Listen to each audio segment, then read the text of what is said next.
All right, ladies and gentlemen, boys and girls, feast your eyes and tune your ears. It's that time again. We are live with another episode of The Authority Project. It's the video podcast streamed on Facebook, YouTube, Twitter, and Periscope, where we talk to digital marketers, business coaches, and creators of all kinds on how they've built authority in their field and how you can mimic their success. Developing authority, building your audience, and attracting better clients to your own business. Now, without further ado, let's bring to the virtual stage your host, Brian S. Arnold. All right, and we are early. We are early today, so it's okay. We gotta get Roman off and running here. He has a very busy schedule today, and that is all right. Well, so we're popping on early. Hope you guys can just jump in where you are, where you can here, and listen to this. This is gonna be a great session here. So we have Roman. I hope I get this right. Mironov. That's what I'm gonna say, and he says he's here to help us today, show us how to create intimate relationships and amazing intimate relationships, basically. So is that what you're here to do for us today? Yeah, that's my main goal. Exactly. Awesome. That is his thing. I'm excited to have him here. So let's get started right away. And if you can just introduce yourself, who you are personally and who you are professionally. Okay, so I am a coach working from Toronto, Canada. I work mainly online, and I help clients with all sorts of challenges that they have. Basically, I help them to become happier in general, and most of my work is related to actually helping them, with building intimate relationships. And personally, I am divorced. That's one reason I am actually a relationship coach, because I am able to relate to people having relationship issues. And I've come to North America just last year. So I moved from Russia to where I lived for 36 years, to Toronto, and I'm very happy about it. I also have a son who's back in Russia, and I miss him so much. Mm. And my main goal, both professionally and personally, is to be contributing to other people as much as I can. That's what I live for. Awesome. And I really want to dive into that while you're there, because my very first question is, what led you down this path? Was there a bad relationship? What is it? What sparked it all? I guess it was from this divorce. Can you just dive into that more, and how you took that into a level where, you know what, I want to take this and help others with it? Yeah, absolutely. So I divorced 6 years ago in 2014. And the reason was actually my wife had filed for a divorce, and she was very pissed at me because I wasn't there. I was a very, very bad case of a workaholic. So I focused on work single-mindedly and not paying enough attention to her or my little kid. So, and the main reason was that I was so bad with relationship skills. I never learned them. Even though I spent 11 years with my wife, 11 years, I didn't know anything. I didn't have a clue, really. And that's why I lost the relationship. So there I was, divorced, with no relationship skills. And I still wanted to have a second family, to build a new one, to have more kids. So I had to actually put myself out there, go back to the dating world, learn these skills, the dating and relationship skills, test them, apply them, make myself a guinea pig until I learned them. And as time passed and I moved from Russia to Toronto, I wanted to change my career. And I've always been a fan of self-improvement and positivity and motivation materials like created by Tony Robbins and all other beautiful motivational speakers. So I decided to shift into this lane for myself, and becoming a coach and combining these two passions, self-improvement and helping other people, plus the relationship skills and this, being able to relate to people who have relationship problems, that created this combination that resulted in becoming a coach for me. I love it. I think you kind of touch on something that I used to go through back in my early days about just the pain that you're getting from like a certain relationship or so forth. And I kind of ran into the teachings of Tony Robbins at that time as well. I'm just like, okay, because I just saw him just trying to figure it out, because there's a pain there. And a lot of people kind of hide it, but there's a pain, especially when you have a child, where there's this separation where there needs to be a separation, but you know that there's going to be a consequence that you cannot rectify, because everyone's still not going to be together. So can you touch on that about how you can still recover from that, even though people aren't necessarily together after the separation? Yeah, that's a lot of pain. I think for me, I turned this pain and this regret into really, and also guilt. Yeah. I turned it into something positive. I turned it into motivation to engage with my son as much as I can, even more than I would if I would have still been in the marriage. I tried to be as creative as possible with him. So for example, we connect a lot. We talk to each other every day. And if there, like, for some reason he can't reply, to my call, I make a video for him, saying something loving, saying something motivating to him every day. I make sure that, like those videos and the things that we do together, like I help him learn English, because that's not his native language. And I try to be I push myself to be as creative in those English classes that we have as much as possible. And because of that, guilt, I turned it into motivation.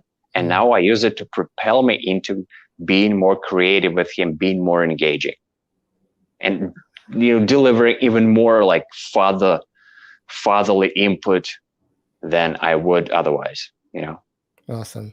So let's get more into that now. Then, so let's get into some how-to. Give us some tips that we can take away from on this session, to let us know how to build these intimate, amazing relationships going forward. All right. The first one, which actually is the foundation for everything else, is unconditional love. The idea is to come into the relationship without expecting your partner to give something to you. You need to go there to give. Because if you expect something in return, you will be in this trading mindset, bargaining mindset. No, you don't want to do that. You want to come into the relationship to give your love. And when you do that, you feel amazing, because we feel love actually when we give it, not vice versa.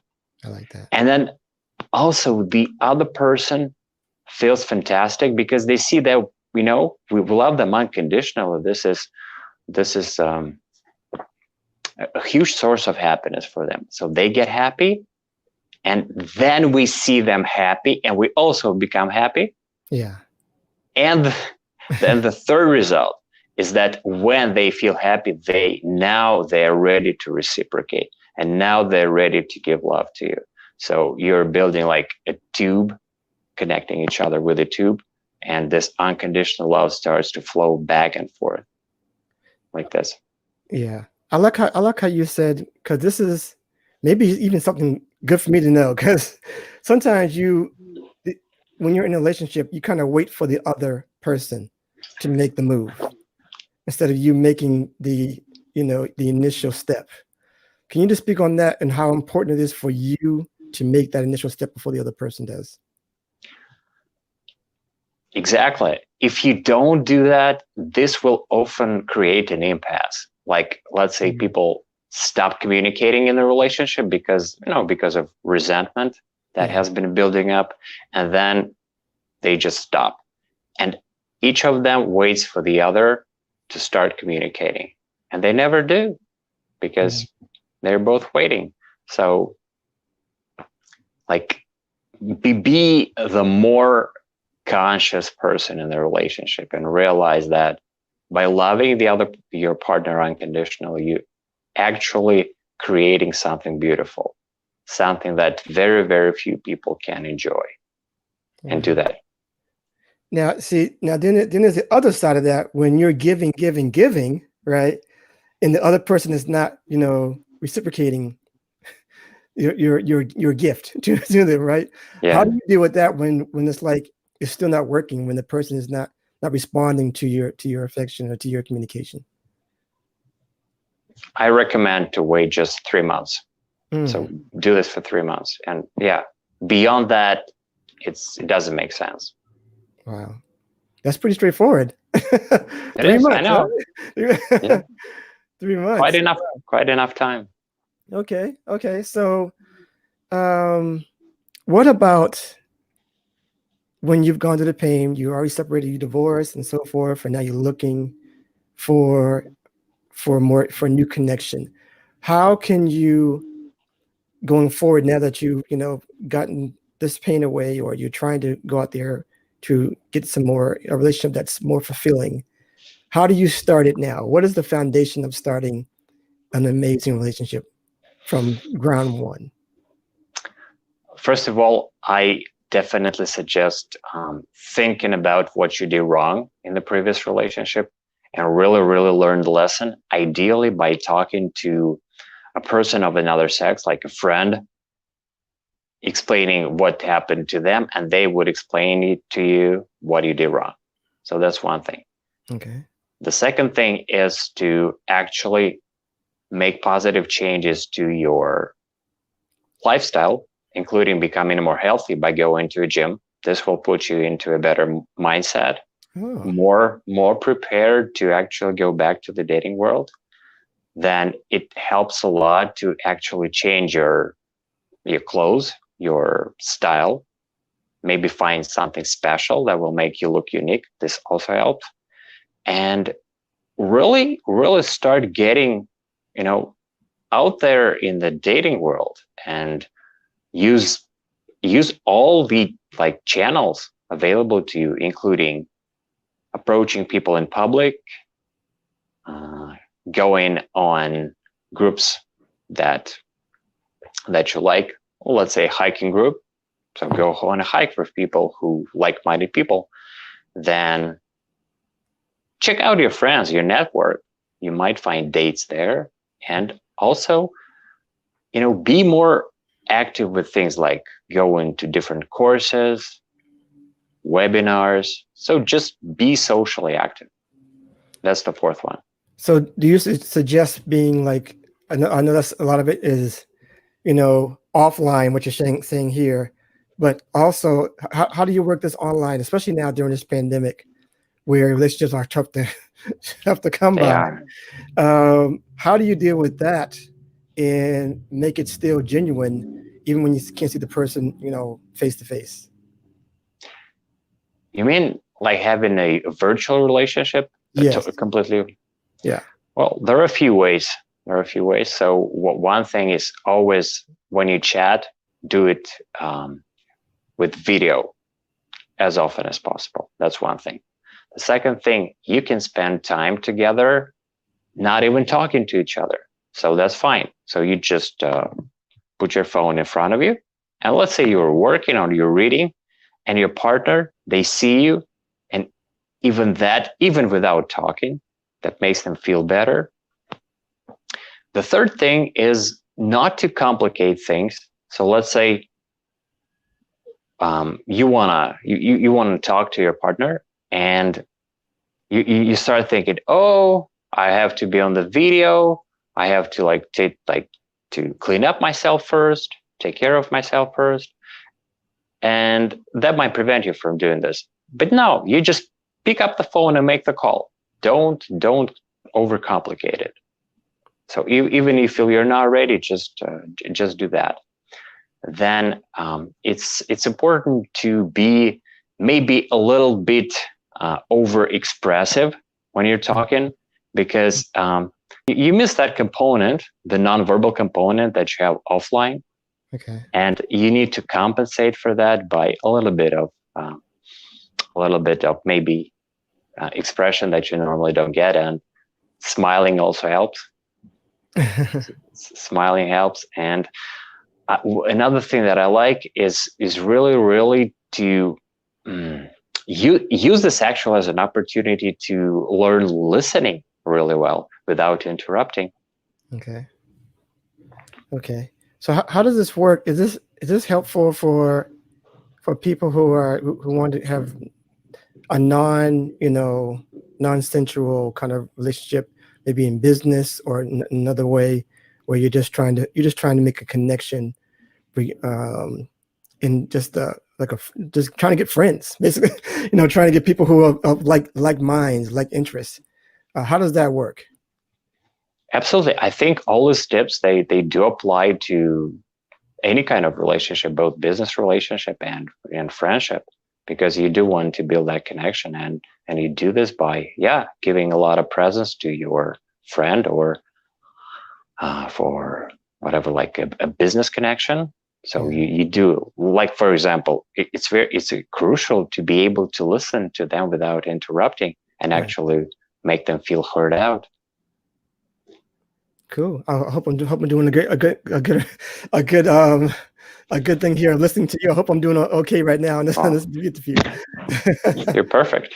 Cool. So, tell me, like, the one mistake you see people doing when they're trying to build a relationship. What are the things that they're doing wrong? Let's go there for a bit. Okay, so the first one is obviously loving unconditionally. They fail to do that. The second one is not being present in the relationship. Let's say you sit down to talk to your significant other, and then you pick up the phone, and you're all your attention goes to the phone. No, that doesn't work. Especially women hate this, because men usually have a hard time listening in general. And so even if a man also picks up a phone, that's a huge deal breaker for a woman. She hates that. So it's very important to learn to listen and to give 100% attention. I'm taking mental notes, Roman. I'm taking mental notes right now. Yes. Okay, go ahead. Another one is to not take your partner for granted, because as time passes in a relationship, our passion wears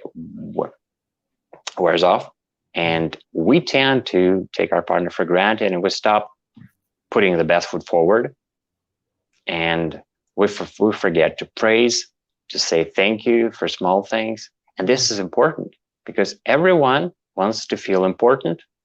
And even if we don't acknowledge people for what they expect us to acknowledge, even for small things in a marriage, we don't help them meet that need, and they will feel something's wrong. So you want to praise them, you want to acknowledge them, you want to ask for their opinion. This also helps a lot. Just ask for their opinion. Honey, how to like this trousers?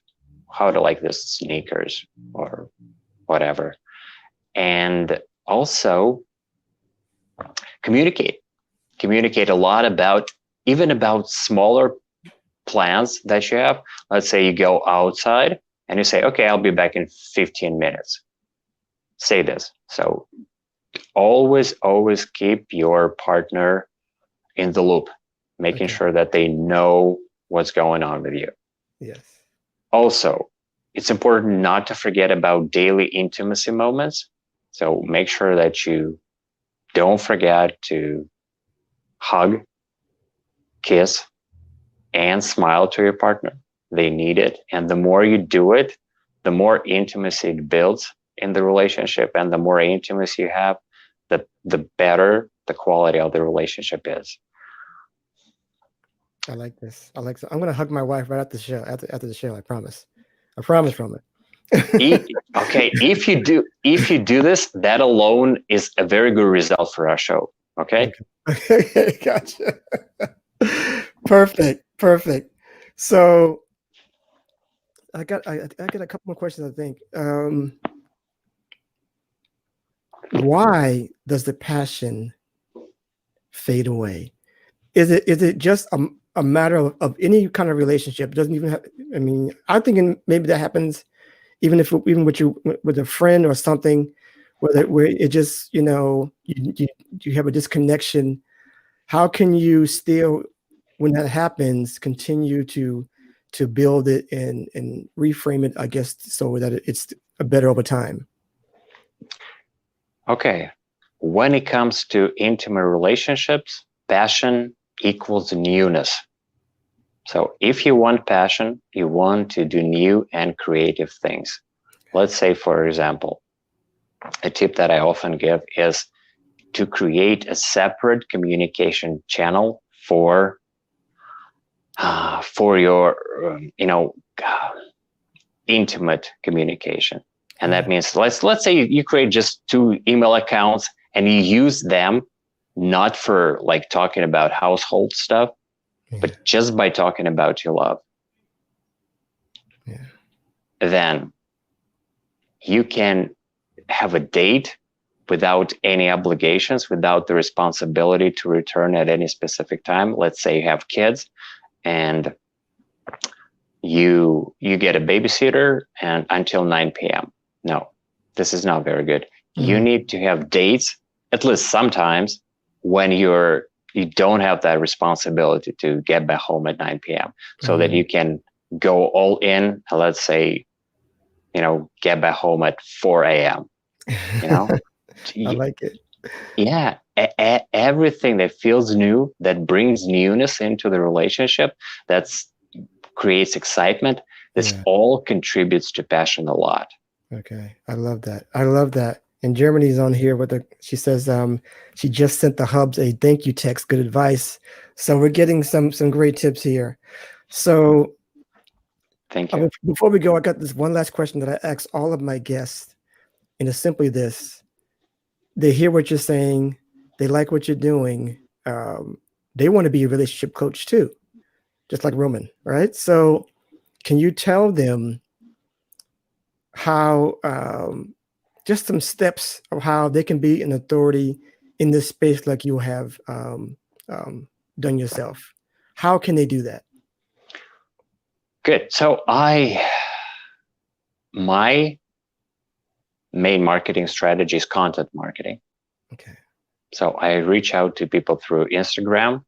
I'm very active there, both in Russian and English. So I have 2 accounts there. Okay. I do YouTube videos, and I've seen some progress there. People coming, actual potential clients coming to me from those videos. I'm building my email list, definitely, mainly through Google Ads. Oh, wow. Awesome. What else? I'm not a big fan of Facebook. So yeah, these are my main media. Where you go, where your group, what is it? You go where your people are, people you want to serve, basically. Correct? Yeah, that's right. Awesome, man. Those were great tips. I'm glad people heard that. So if you want to be a relationship coach, there it is in a nutshell, very quick and concise and perfect. Roman, I appreciate you here, bringing here today. I know you're a busy man, got a lot of things to do, but please tell us right now before they go, where they can connect with you further after the show. Please go to my website, which is romanmironov.com, spelled as ROMANMIRONOV.com. Hit the contact tab. Contact me for a no-fee relationship breakthrough session. And if you mention that you're coming off the Authority Project, Brian's show, I'd be happy to give you a 30% discount. Awesome. Great. I appreciate that. There you go, people. So there it is. Mention the Authority Project when you hit him at romanmironov.com. Awesome. Thank you so much, Roman, for that. I really appreciate that. I know my audience will definitely get onto that. So with that said, before we get out of here, go to the authorityletter.com. We're still in our 8-week digital product giveaway right now as we speak. We just give away unofficially right now some wireless Apple AirPods. So we're going to continue with that for the next 4 weeks and some other flash prizes going forward. So please get onto that, theauthorityletter.com. And that is about it for that. Roman, can you tell us anything else that you want to give me last words of wisdom before we get out of here at all? Yeah, one last tip. You work on your business to get forward. You work in it every day. Relationships require the same level of commitment. You need to spend time on them. Not maybe as much time as on your business, but this is an important life area of your life, and you do want to be active in it, not passive. Be proactive and don't take your relationship for granted. I love it. Perfect, man. Awesome stuff.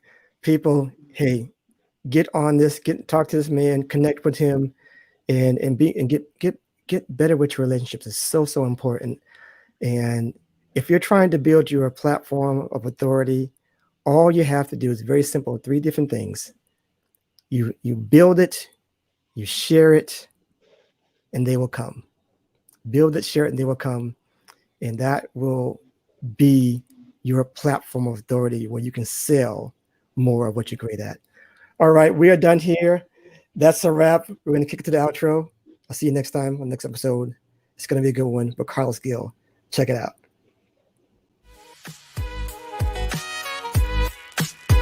And that's a wrap for this episode of The Authority Project. Thanks so much for tuning in. And if you like what you heard, we want to hear from you. Subscribe, rate, and give an honest review. Share and tell your friends so they can hear too. And for even more authority-building tactics, be sure to sign up at theauthorityletter.com. Get free weekly content and ongoing digital product giveaways to help you on your entrepreneurial journey. We certainly hope you got a key takeaway, or maybe an aha moment from today's broadcast. Just remember, it's your authority. Build it, share it, and they will come. Until next time.